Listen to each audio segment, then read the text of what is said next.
मैं आप सबों से गुड इवनिंग कहता हूँ। Greetings to you in the name of our Lord and Savior Jesus Christ. हमारे खुदावंद और मुंजी यीशुआ के मुकद्दस नाम में आप सबों से मैं सलाम कहता हूँ।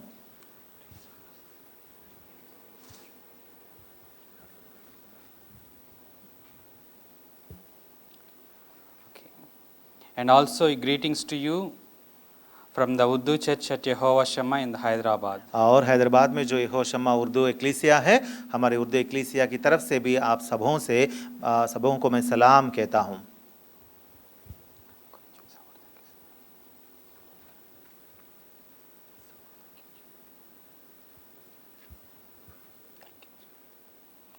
Let us turn our Bibles to the Isaiah, book of Isaiah. चलिए हमारी मुकद्दस किताब यहोवा की किताब हम खोलेंगे और यशायाह नबी की किताब हम खोलेंगे। Chapter 9, verse number 6. बाब नंबर 9 और आयत number 6। For unto us a child is born, unto us a son is given, and the government shall be upon his shoulder, and his name shall be called Wonderful, Counselor, the Mighty God, the Everlasting Father, the Prince of Peace. इसलिए हमारे लिए एक लड़का तवल्लुद हुआ और हमको एक बेटा बख्शा गया और सल्तनत उसके कंधे पर होगी और उसका नाम अजीब, मुशीर, खुदाए कादिर, अब्दियत का बाप, सलामती का शहजादा होगा। Let us close our eyes and look unto the Lord for his help. हम अपनी अपनी आंखें बंद करेंगे और हमारे खुदा से हम मदद मांगेंगे। Our loving Heavenly Father, we thank you and we praise you, Lord. ऐ हमारे आसमानी बाप, हम आपको शुक्रदा करते हैं और आपकी हमदो सिताइश बजा लाते हैं। We come to your feet with the sprinkling blood of our Lord and Savior Jesus Christ. सिर्फ और सिर्फ हमारे खुदावंद यीशुआ के खून के छिड़काव के नीचे आते हुए हम आपकी मुकद्दस हुजूरी में दाखिल होते हैं। Our Father, thank you for sending us your only begotten Son. ऐ हमारे आसमानी बाप, अपने इकलौते बेटे को हमारे वास्ते इस ज़मीन पर भेजने के लिए तहे दिल से हम आपका शुक्र अदा करते हैं। And Lord, saving us from this sinful world with the precious blood of our Lord and Savior Jesus और Christ. हमारे खुदावंद और मुनज्जी यीशुआ के मुकद्दस खून में हमें नजात बख्शने के लिए हम तहे दिल से आपका शुक्र अदा करते हैं। Lord, we thank you for this time that you have given to us to worship you. हमारे खुदावंद, आज के इस वक्त को लेकर हम आपका शुक्र अदा करते हैं जिसे आपने हमें आपकी इबादत के लिए हमें दिया है। खुदावंद, Lord, help us to learn who you are and help us to worship you with our humble heart. खुदावंद, आज शाम को और एक बार हमें ये रहम हम पर अता फरमाए कि हम जानें कि आप कौन हैं और हलीम होकर पस्ती आपके सामने दिखाते हुए पस्त होकर आपकी इबादत हम कर पाएं। Lord, I pray thee that, Lord, hide me under your arms. खुदावंद, मैं आपसे दरख्वास्त करता हूँ कि मुझे आप अपने बाजुओं के बीच में आप मुझे ढांप के रखिए And speak with everyone, including me, those who are listening now and hereafter. और खुदावंद, आपसे दरख्वास्त करता हूँ कि आप मुझसे और हमसे और आइंदा सुनने वालों पर भी आपका रहम अता फरमाएं। Lord, I thank you. In the name of my Lord and Savior Jesus Christ, I humbly ask this prayer. खुदावंद, अपने आप को हलीम बनाते हुए ये छोटी सी दुआ हमारे खुदावंद और मुनज्जी यीशुआ के मुकद्दस नाम से मांगते हैं, सुनकर कबूल फरमाएं। Amen. आमीन। This evening we will learn about the Lord Jesus Christ at his birth and at his childhood. आज शाम को हम हमारे खुदावंद यीशुआ के बारे में उनकी बचपन और उनके तवल्लुद होने के बारे में कुछ बातें हम देखते हैं। Our Lord Jesus Christ at his incarnation, when he took the form of the man and when he is growing as a child on this earth, we will just learn about him. जब हमारे खुदावंद यीशुआ मुजस्सम हुए और इस दुनिया में तवल्लुद होने के बाद क्या हुआ था, ये बातें आज शाम को हम एक बार दोहरा कर देखेंगे। As the word of God revealed, it is that all world is filled with the sinful nature. जैसे हमारी किताब में यहोवा की किताब में हम देखते हैं, हमारे इर्द गिर्द जो दुनिया है, ये सारी दुनिया गुनाह के मातहत है। We all are sinners. हम सब के सब गुनहगार हैं। The word of God says that in the book of Romans, epistle to the Romans, chapter 3, verse number 23. Romeo की किताब में बाब नंबर 3 और आयत नंबर 3 में किताब मुकद्दस ऐसा फरमाती है। For all have sinned and come short of the glory of God. इसलिए कि सब ने गुनाह किया और वो खुदा के जलाल से महरूम हैं। Everyone is a sinner. हम जानते हैं कलाम के जरिए कि सब के सब हर एक इंसान गुनहगार है। And the same chapter, verse number 10, it says, "There is no righteous, no, not one." और इसी बाब में 10वीं आयत में लिखा हुआ है, चुनांचे लिखा है, कोई रास्तबाज नहीं, एक भी नहीं। This is what the word of God is telling about the humankind. इंसान की फितरत को लेकर यहोवा की किताब में, कलाम में हम यही पाते हैं। This is what the word of God is telling about the people on this earth. इस दुनिया के लोगों के बारे में मुकद्दस किताब ऐसे ही फरमाती है। But God did not left us in this sinful world. लेकिन हमारे खुदा ने इस गुनाह से भरी इस दुनिया में हमें हमारे खुदा ने छोड़ नहीं दिया। Why we are all sinners? Word of God clearly tells that because of the transgression of our forefather Adam, we all became sinners. हम सब गुनहगार क्यों हैं? यहोवा की किताब में लिखा गया है कि क्योंकि हमारा बाप दादा आदाम ने गुनाह किया था, इस वजह से हम सब भी गुनहगार बन गए हैं। Sin is nothing but, according to the 1 John chapter 3, sin is that disobedience to the God's command. अगर हम देखेंगे कलाम में तो गुनाह क्या है हम पढ़ते हैं कि यूहन्ना आरिफ का पहला आम खत में हम पढ़ते हैं बाब नंबर 3 में कि खुदा की शरीयत या उसकी शरीयत से हटकर जीना गुनाह होता है। 1 John chapter 3 verse number 4, it says that पहला यूहन्ना बाब नंबर 3 और आयत number 4, whosoever committeth sin transgresseth also the law, for sin is transgression of the law. कि जो कोई गुनाह करता है वो शरा की मुखालिफत करता है और गुनाह शरा की मुखालिफत ही है। Sin is nothing but just transgressioning of the God's command, God's word. गुनाह क्या है? गुनाह खुदा के कलाम की मुखालिफत है। Just not obeying, whether if he asks you to obey, if he asks you to do this one, if you don't do, that is sin. If he asks you to don't do this one, if you do that one, that is a sin. जब खुदा कहता है कि तू ये कर और उसे ना करना, या जब खुदा कहता है कि तू ये ना कर, ये मत कर और उसे करना, गुनाह कहलाता है। When God created Adam and Eve, when he placed them in the Garden of Eden, he said that don't eat so and so fruit of so and so tree. जब खुदा ने आदम और खव्वा की खिलकत की और जब उनको बागे एदेन में रखा था और जब खुदा ने उनसे कहा था कि तुम इस बाग के फलां दरख्त के फल मत खाओ, और जब वो लोग खा चुके तो वो लोग गुनाह कर चुके थे। God clearली mentioned that if you eat that fruit on the same day, very day, you will die. और खुदा ने उनको बहुत कड़ी बात सुनाई थी कि जिस दिन तू उस दरख्त के फल खाओगे उसी दिन तुम मर जाओगे। But Adam disobeyed God's command and he ate the fruit. लेकिन आदम ने खुदा के शर्रा की मुखालफत करके उन्होंने उस दरख्त का फल खा लिया। Through his disobedience, sin entered into the world. उसकी मुखालिफत या उसकी नाफरमानी की वजह से दुनिया में गुनाह आ गया। And sin is reigning the world through the death. और गुनाह मौत के जरिए से इस दुनिया पर राज कर रहा है। Sin is telling, or sin is expressing itself that it is alive or it is there by death. गुनाह अपने आप को इस दुनिया में इस तरीके से जाहिर करता है कि मैं मौजूद हूँ, किस तरीके से? मौत के जरिए से, मौत को लाने से। That is the reason book of Romans chapter 6 verse number 23 says that the wages of sin is death. इसीलिए यहोवा की किताब में, रोमियों की किताब बाब नंबर 6 और आयत नंबर 23 में लिखा हुआ है कि गुनाह की मजदूरी तो मौत है। If anybody receive this wages, that means he is the sinner. अगर कोई ये मजदूरी पाएगा तो इसका मतलब क्या है? कि वो गुनहगार है। Because of the disobedience of Adam, sin entered into the world and everything is started to die. आदाम की नाफरमानी से गुनाह इस दुनिया में आ गया और उसके बाद से गुनाह इस दुनिया में आने के बाद सब के सब मरने लगे हैं।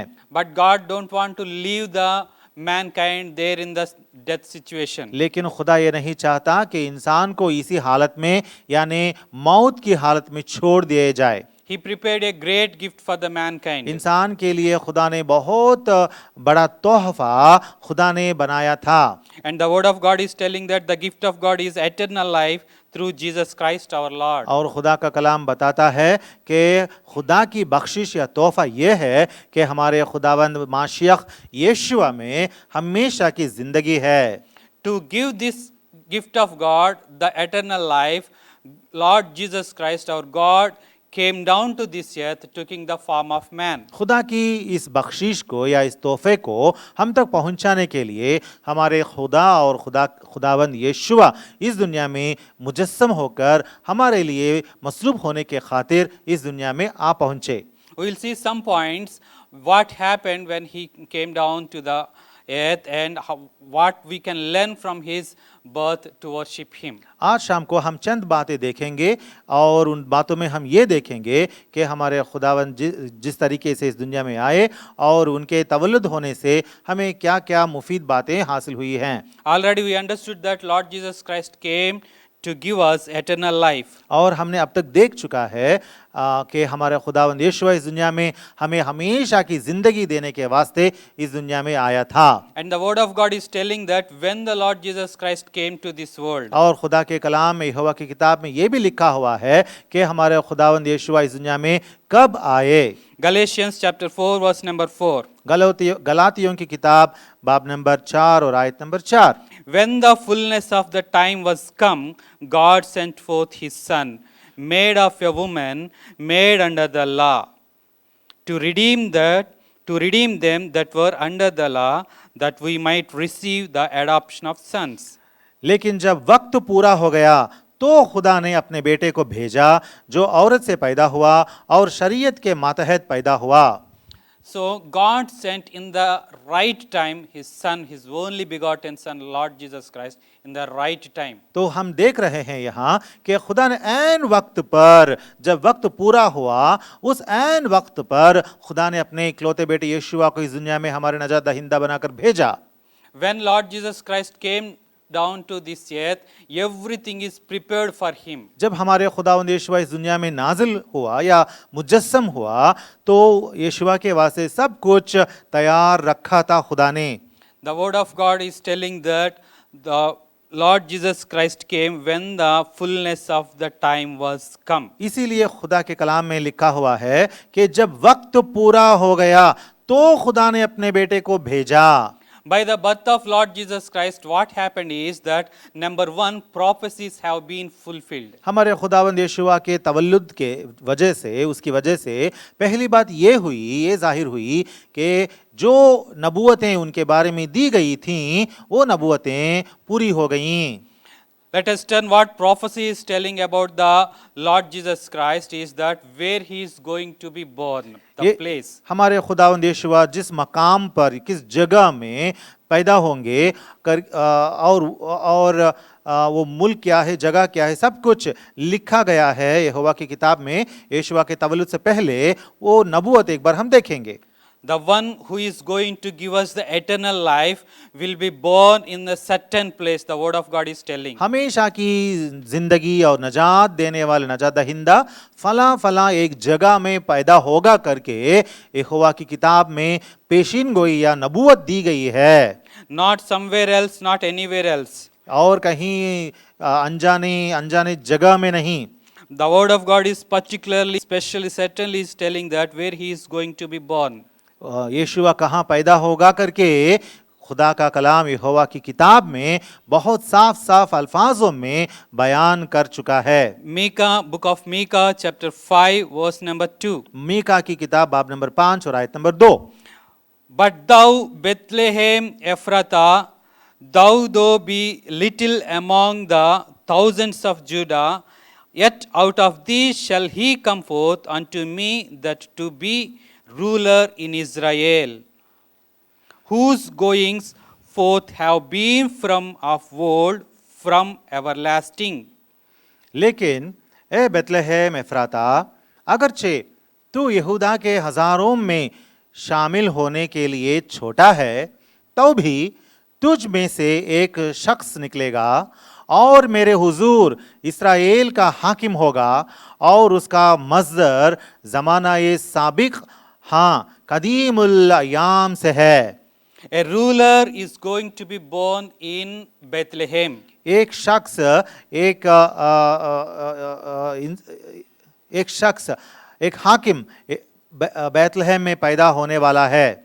He is not from that day onwards, he is not going to exist, but he is from everlasting to the वो everlasting. शख्स जो पैदा होने वाला है हाकिम के तौर पर, वो उस दिन वजूद में नहीं आया, वजूद में नहीं आएगा, बल्कि वो कदीमुल अयाम से वो मौजूद है। Here once again it is saying that whose goings forth have been from of old, from everlasting. इसीलिए लिखा हुआ है यहाँ पे कि उसका मस्दर ज़माना ए साबिक, हाँ, कदीमुल अयाम से है। We all know the history, know the Lord Jesus Christ came into this world 2000 years back. हम सब जानते हैं, तारीखी से वाकिफ हैं कि हमारे खुदावंद यीशुआ तकरीबन 2000 साल पहले इस दुनिया में आए थे। Many may think that those don't know the Lord Jesus Christ, the Word of God, he may be born like us 2000 years back. और जो लोग हमारे खुदावंद यहोवा को नहीं जानते और उसके मुकद्दस किताब को नहीं पढ़ते, कलाम से यहोवा के कलाम से नावाकिफ होते हैं, वो लोग कभी कभार सोचते हैं कि शायद यीशुआ भी हम जैसे एक वालिदैन को, किसी वालिदैन को वो पैदा हुआ था। But the Word of God is saying that he is from the world. लेकिन यहोवा की किताब फरमाती है कि उसका मस्दर ज़माना ए साबिक से है। John chapter 1:1 also we learn that he is in the beginning. यूहन्ना की पहला खत, यूहन्ना का पहला खत बाब नंबर Chapter 1 verse number 1. यूहन्ना की खुशखबरी बाब नंबर 1 और आयत नंबर 1 में हम ऐसा पढ़ते हैं, In the beginning was the Word, and the Word was with God, and the Word was God. इब्तिदा में कलाम था और कलाम खुदा के साथ था और कलाम खुदा था। So the one who is going to be born in the Bethlehem, he is not on that day he is going to come into the existence, but he is from of the world. तो हम देखते हैं कि जो बैतलहम में पैदा होने वाला है, यानी यीशुआ जो बैतलहम में पैदा हुआ है, यीशुआ उसी दिन को यीशुआ वजूद में नहीं लाया गया, बल्कि वो इब्तिदा में से ही वजूद में रहा है। The word of God is telling that Lord Jesus Christ born in Bethlehem. हमारे खुदावंद यीशुआ कलाम के मुताबिक बैतलहम में पैदा हुआ, And we all know that he is born in the Bethlehem. और हम सब वाकिफ हैं इस हकीकत से कि हमारे खुदावंद यीशुआ पैदा हुए थे सिर्फ और सिर्फ बैतलहम में। The word of God has many witnesses for us. और इसके लिए किताब मुकद्दस बहुत सारे गवाहों को जमा करके हमारे सामने लाती है। So what we learn is that the one who is going to give us eternal life is born in Bethlehem. तो हम क्या देख रहे हैं, हमारा नजात दहिंदा जो हमें हमेशा की जिंदगी और बका बख्शने वाला है, वो बैतलहम में पैदा हुआ था। So dear brothers and sisters, when he born into this world, he fulfilled prophecies. और अजीज़ों, भाई बहनों, हम देखते हैं कि कलाम में कि जब हमारे खुदावंद यीशुआ इस तरीके से इस दुनिया में पैदा हुआ, तब नबूवतों को पूरा करते हुए नबूवतों के मुताबिक हमारे खुदावंद यीशुआ मुजस्सम हुए। And one more thing is that he will be born among his own people. और एक बात यह है, और एक पेशनगोई ये है कि हमारे खुदावंद यीशुआ अपने लोगों के दरमियान, यानी यहूदियों के दरमियान ही पैदा होंगे। Deuteronomy chapter 18 verse number 18. इस्तिस्ना की किताब बाब नंबर 18 और आयत नंबर 18।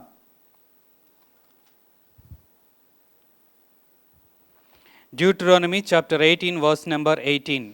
इस्तिस्ना की किताब बाब नंबर 18 आयत number 18। I will raise them up a prophet from among their brethren, like unto thee, and will put my words in his mouth, and he shall speak unto them all that I shall command him. मैं उनके लिए उन्हीं के भाइयों में से तेरी मानेंद एक नबी बर्पा करूंगा और अपना कलाम उसके मुंह में डालूंगा और जो कुछ मैं उसे हुक्म दूंगा वही वो उनसे कहेगा। This is the prophecy given through Moses about the Lord Jesus Christ. हमारे खुदावंद यीशुआ के बारे में मोशे की मारिफत दी गई एक नबूवत है ये। So, the word of God is telling that I will raise up a prophet from among their brethren. यहोवा के कलाम में हम पढ़ रहे हैं, नबूवत ये है कि मैं उनके भाइयों में से एक नबी को मैं बर्पा करूंगा। So, here many people, those who are teaching falsely, think that these brethren are not the Israelites but other ones, Ishmaelites. और जो लोग कलाम हक से वाकिफ नहीं हैं उन लोगों का ये दावा है कि यहाँ भाइयों करके जो लफ्ज़ इस्तेमाल किया है इसका मतलब इस्राएली लोग नहीं बल्कि कोई और दूसरी कौम है जैसे इश्माएल की कौम। But the word of God, when we read it in the context, we will understand that in the chapter 18 verse number 2, brethren are among the 12 tribes. लेकिन जब हम इस्तिस्ना की इसी बाब में थोड़ा ऊपर जाकर दूसरी आयत को पढ़ते हैं तो वहाँ साफ साफ हमें बताया गया है कि भाइयों का मतलब है इस्राएल के लोग एक कबीले के दूसरा कबीला भाई लोग कहलाते थे। Let us read chapter 18 verse number 2. देखिए हम पढ़ेंगे इस्तिस्ना की किताब बाब नंबर 18 और आयत number 2। Therefore shall they have no inheritance among their brethren. इसलिए उनके भाइयों के साथ उनको मीरास ना मिले। The Lord is their inheritance, as he hath said unto them. खुदावंद उनकी मीरास है जैसा उसने खुद उनसे कहा है। Here he is speaking about Levites. यहाँ लेवियों के बारे में लिखा गया है। And when the Lord told them that when you share that land of promise, you Levites should not share any portion from there. और यहाँ यहोवा खुदा फरमा रहा है कि जब लोग मऊदा मुल्क पहुंचकर उसे तकसीम कर लेंगे तो उस मुल्क में लेवियों के लिए कोई भी हिस्सा नहीं दिया जाएगा। And therefore shall they have no inheritance among their brethren, means rest of their 11 brothers and tribes. इसीलिए लिखा गया है कि उनके भाइयों के साथ उनको मीरास ना मिले, यानी लेवियों को बाकी भाइयों या बाकी कबीलों के साथ मीरास नहीं मिलेगा। What we can understand is that brethren are that means that those 12 tribes only. तो हम जानते हैं कलाम को पढ़ने से कि भाइयों का मतलब सिर्फ इतना है कि इस्राएल के एक कबीले एक दूसरे के भाई कहलाते थे। But not any cousins. इसका मतलब ये नहीं कि कोई कजिन है, कोई भाई दूसरे कबीले के है। Only the sons of the Jacob. सिर्फ और सिर्फ याकूब के बच्चे जो हैं, बेटे जो हैं, उनको ही भाई लोग कहलाया जाता था। That is the context what saying. यहाँ पे सिर्फ और सिर्फ यही कॉन्टेक्स्ट हम पढ़ते हैं। This is what fulfilled in the Lord Jesus Christ. We will read in the book of Acts chapter 3 verse number 22. इसी बात को हम हमारे खुदावंद यीशुआ की ज़िंदगी में इस बात को पूरा होते हुए हम देखते हैं, पढ़ते हैं अमाल की किताब बाब नंबर 3 और आयत number 22। For Moses truly said unto the fathers, a prophet shall the Lord your God raise up unto you of your brethren like unto me. Him shall ye hear in all things whatsoever he shall say unto you. चुनांचे मोशे ने कहा, खुदावंद खुदा तुम्हारे भाइयों में से तुम्हारे लिए मुझसा एक नबी पैदा करेगा, जो कुछ वो तुमसे कहे उसकी सुनना। Lord Jesus Christ born among the 12 tribes, among their own brethren only. इसी तरीके से हमारे खुदावंद यीशुआ भी 12 कबीलों में से एक कबीले में उनके दरमियान ही, उनके भाइयों के दरमियान ही पैदा हुआ। And not only that, we can certainly say that this prophecy only belongs to our Lord Jesus Christ, because the prophet is like a Moses. और हम पढ़ते हैं कि ये नबूवत जो है ये सिर्फ और सिर्फ हमारे खुदावंद यीशुआ को ही वो मैच होती है, क्योंकि ये नबी जो आएगा वो नबी मोशे जैसा होगा। Lord, the God of Israelites, said to the Moses that I will raise a prophet among them like unto thee. यहाँ हम पढ़ते हैं कलाम में कि इस्राएलियों का खुदा यहोवा कहता है कि मैं उनके लिए उन्हीं के भाइयों में से तेरी मानिंद एक नबी बर्पा करूंगा। The likeness of the Lord Jesus Christ equaling to the Moses, we will read in the Deuteronomy chapter 34 verses 10 to 12. तो ये कौन है, ये शख्स कौन है, ये इंसान, ये बंदा जो मोशे जैसा रहेगा या दिखेगा। And there arose not a prophet since in Israel like unto Moses, whom the Lord knew face to face, and all the signs and the wonders which the Lord sent him to do in the land of Egypt to Pharaoh, and to all his servants, and to all his land. And in all that mighty hand, and in all the great terror which Moses shewed in the sight of all Israel. इस्तिस्ना की किताब 34वां बाब और 11 और 12वीं आयतें। और उनको यहोवा ने मुल्क के मिस्र में फरो और उसके सब खादिमों और उसके सारे मुल्क के सामने सब निशानों और अजीब कामों के दिखाने को भेजा था। यूं मोशे ने सब इस्राएलियों के सामने जोरावर हाथ और बड़ी हैबत के काम कर दिखाए। Here we learn that the qualities of a prophet like Moses is, number one, he knew the Lord Jehovah face to face, and he will do wonders and mighty works before the Israelites and before the Egyptians. यहाँ 10वीं आयत में हम पढ़ते हैं कि मोशे की तरह रहने वाला नबी को कैसा रहना चाहिए। पहली सिफत या क्वालिटी ये है कि 10वीं आयत में, और उस वक्त से अब तक इस्राएल के बच्चों में कोई नबी मोशे की मानेंद जिससे यहोवा ने रूबरू बातें की नहीं उठा। यानी मोशे की मानेंद नबी का मतलब है वो उस नबी को यहोवा खुदा से रूबरू बातें करनी है। The birth of Lord Jesus Christ is the fulfillment of the prophecies in the Old Testament. हमारे खुदावंद यीशुआ की तवल्लुद पुराने अहदनामा में जो भी नबूवतें हैं उनको पूरा करना है। He came down to this world to give us eternal life by fulfilling every prophecy that was told about him. हमारे खुदावंद यीशुआ के बारे में जो पेशनगोइयां नबूवतें दी गई थी उनको पूरा करते हुए हमारे खुदावंद यीशुआ इस दुनिया में मुजस्सम हुए। And also we will learn that at his birth angels also announced that he is going to be born right time. और हम देखते हैं कि हमारे खुदावंद यीशुआ के तवल्लुद के वक्त आसमानी फरिश्ते भी ऐलान किया था कि हमारे खुदावंद यीशुआ की पैदाइश होगी। His birth is prophesied by the prophets. यीशुआ का जन्म जो है नबियों की मारिफत नबूवतें या पेशनगोइयां दी गई थीं।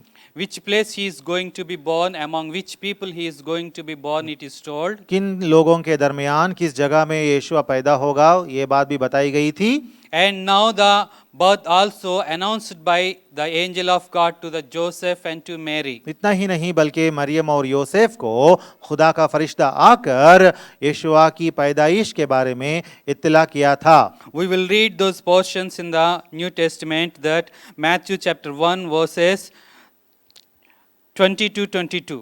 और हम पढ़ते हैं नए अहदनामा में इन बातों को पढ़ते हैं मत्ती की खुशखबरी बाब नंबर 1 20 से लेकर 22वीं आयतों में। There we read that the angel of the Lord appeared unto Joseph in a dream, saying that Mary is going to give birth to the child whose name that he should call Jesus.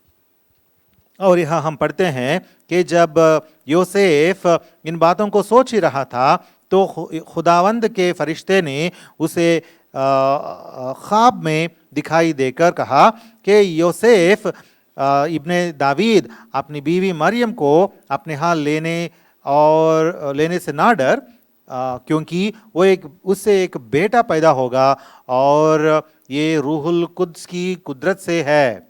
That thou shalt call his name Jesus, for he shall save his people from their sins. उसके बेटा होगा और तू उसका नाम यीशु रखना, क्योंकि वही अपने लोगों को उनके गुनाहों से नजात देगा। Why the Lord Jesus Christ's name is greater than anyone on this earth is because by his name, through his name, we will be saved from all our sins. हमारे खुदावंद यीशुआ का नाम इस दुनिया के सारे बाकी लोगों के और बाकी नामों से भी बढ़कर आला क्यों है? क्योंकि सिर्फ और सिर्फ हमारे खुदावंद यीशुआ के नाम से ही हम नजात या सारी दुनिया नजात पा सकती है। Jesus means savior. Here, Jesus, the Son of God, is the savior who saves all his people from their sins. यीशुआ का मतलब है नजात दहिंदा, यानी वो जो सारे के सारे लोगों को, दुनिया के तमाम लोगों को उनके गुनाहों से बचा सकता है और बचाता है। And also we will read in the Gospel according to the Luke that the angel appeared unto Mary saying that you are going to give a birth to a child. और लूका की खुशखबरी में भी हम पढ़ते हैं कि फरिश्ते ने मरियम को भी दिखाई दिया और मरियम से फरिश्ते ने कहा कि तुझे एक बेटा होगा। Luke chapter 1 we will read verses 26 onwards. लूका की खुशखबरी बाब नंबर 26 से हम पढ़ेंगे। So I'm not going to read the portion, just I'm going to read only one, that 26, that in the 6th month of the angel, and in the 6th month the angel of Gabriel was sent from God unto a city of Galilee named Nazareth, to a virgin espoused to a man whose name was Joseph, of the house of David, and the virgin's name was Mary. छठे महीने में Gabriel फरिश्ता खुदा की तरफ से गलील के एक शहर में जिसका नाम नासरत था, एक कुंवारी के पास भेजा गया जिसकी मंगनी दावीद के घराने के एक मर्द योसेफ नाम से हुई थी और उस कुंवारी का नाम मरियम था। And the angel of God says that thou art favored, highly favored of the Lord, and you are blessed among the women. और उस फरिश्ते ने उसके पास अंदर आकर कहा, सलाम तुझको जिस पर फजल हुआ है, खुदावन तेरे साथ है। The angel of the Lord appeared and it announced about the birth of the Lord Jesus Christ. खुदा का फरिश्ता दिखाई दिया और उसने ऐलान किया कि हमारे खुदावंद यीशुआ की तवल्लुद, यीशुआ का जन्म होने वाला है। And we will read chapter 1 verse number 41 that, and it came to pass that when Elizabeth heard the salutation of Mary, the babe leaped in her womb, and Elizabeth was filled with the Holy Spirit. और यूं ही Elizabeth ने मरियम का सलाम सुना तो ऐसा हुआ कि बच्चा उसके रहम में उछल पड़ा। So here the babe in the womb of Elizabeth realized that the Son of God came to this earth.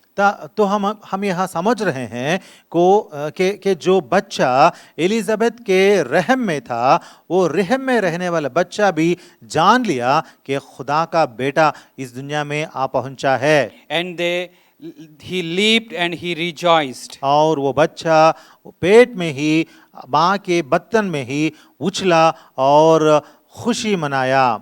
And the angel of the Lord also announced to the shepherds, those who are shepherding their flocks. और खुदा के फरिश्ते ने यीशुआ के जन्म के बारे में वहाँ रहने वाले शपर जो होते हैं उनको भी ये बात पहुंचा दी। We will read that portion in the chapter 2.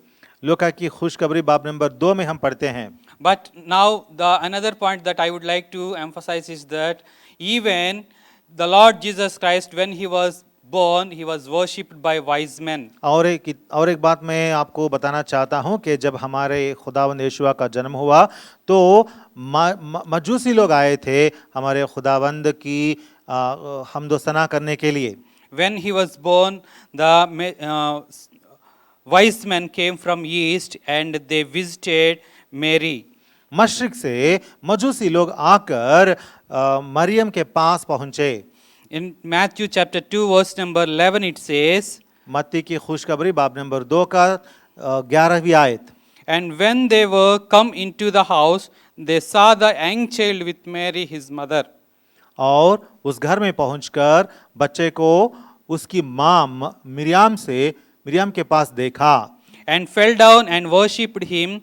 And when they had opened their treasures, they presented unto him gifts, gold and frankincense and myrrh. और उसके आगे गिरकर सिजदा किया और अपने डिब्बे खोलकर सोना और लुबान और मुर्र उसको नजर किया। And not only that, this is what everything happened at his birth. इतना ही नहीं बल्कि ये सारी बातें उनके जन्म होने के वक्त ये सारी बातें गुजरी थीं। And when he is growing, when he is a child, when he is young, the word of God also says that all the doctors in the temple astonished for his wisdom. और जब हमारे खुदाबंद यीशुआ बड़ा हो रहा था तो जो हैकल में जो भी अकल वाले इल्म वाले लोग थे वो सब के सब ताज्जुब हो गए थे यीशुआ की हिकमत देखकर। Luke chapter 2 verse number 46 we will read that और लूका की खुशखबरी बाब नंबर 2 का वर्स 46 हम पढ़ेंगे। And it came to pass that after 3 days they found him in the temple, sitting in the midst of the doctors, both hearing them and asking them questions. और 3 रोज के बाद ऐसा हुआ कि उन्होंने उसे हैकल में उस्तादों के बीच में बैठे उनकी सुनते और उनसे सवाल करते हुए पाया। And 47th verse says that, and all that heard him were astonished at his understanding and answers. जितने उसकी सुन रहे थे उसकी समझ और उसके जवाबों से दंग थे। This is what we learn from the word of God from his birth to the childhood. हमारे खुदावंद यीशुआ के बारे में उसके जन्म होने के वक्त से लेकर पैदाइश के वक्त से लेकर उसके बचपन तक इन बातों को हम देखते हैं कलाम में। The word of God is telling that for us, unto us a child is born, unto us a son is given, and the government shall be upon his shoulders, and his name shall be called wonderful. इसीलिए कलाम में हम पढ़ते हैं यशायाह की किताब बाब number 9 का 6, इसलिए हमारे लिए एक लड़का तवल्लुद हुआ और हमको एक बेटा बख्शा गया और सल्तनत उसके कंधे पर होगी और उसका नाम अजीब, मुशीर, खुदाए कादिर, अब्दियत का बाप, सलामती का शहजादा होगा। This wonderful counselor, the mighty God, everlasting Father, the Prince of Peace, came to this world in the right time, when the fullness of time was come. और इस तरीके से हमारे खुदावंद यीशुआ जो इस दुनिया में पैदा हुआ एंड वक्त पर जब वक्त पूरा हुआ तब इस दुनिया में तवल्लुद हुआ था। When he was born, all the prophecies were fulfilled. जब यीशुआ हमारे खुदावंद इस दुनिया में तवल्लुद हुआ तो उसके बाबत जो भी नबूवतें थीं वो सारी की सारी नबूवतें पूरी हो गईं। And even at his birth, angels announced about his birth. और यीशुआ के जन्म के वक्त फरिश्तों ने यीशुआ के जन्म को लेकर लोगों तक उस बात को पहुंचाकर ऐलान भी किया था। And even when he is in the womb of her mother, another preborn child was also realized and rejoiced. और जब यीशुआ अपने माँ के रहम में ही था तब दूसरे माँ के रहम में रहने वाला बच्चा उस बात को समझकर उछला और खुशी मनाई। And the wise men from east came to him and worshipped him. और मशरिक से मजूसी इल्मवार लोग आकर यीशुआ की इबादत की थी। And all the great scholars in the temple were astonished for his understanding, for his answers. और हैकल में जो भी यहूदी उस्ताद थे उन्होंने भी यीशुआ के सवालों जवाब को देखकर दंग हो गए। Because he is the everlasting Father. क्योंकि हमारे खुदावंद यीशुआ खुद अब्दियत का बाप है। He is the Prince of Peace. वो सलामती का शहजादा है, He is the mighty God. वो खुदाए कादिर है, He is counselor and wonderful. वो मुशीर है, अजीब है, He is from the beginning to the end. वो अबद से लेकर अज़ल तक मौजूद है। He is appearing unto the mankind from off world to the everlasting. हमारे खुदावंद यीशुआ इंसानों के सामने यीशुआ आया है और यीशुआ तो अबद से अज़ल तक रहने वाला खुदा का बेटा है। This Savior is born only in Bethlehem and only among the Israelites to fulfill, not only to fulfill the prophecies as we read, to save all us from our sins. और ये नजात दहिंदा हमारे वास्ते मुंजी बनकर, नजात देने वाला बनकर बैतलहम में इस्राएल के मुल्क में पैदा हुआ ताकि हमारे सारे गुनाहों से हमें छुड़ाए।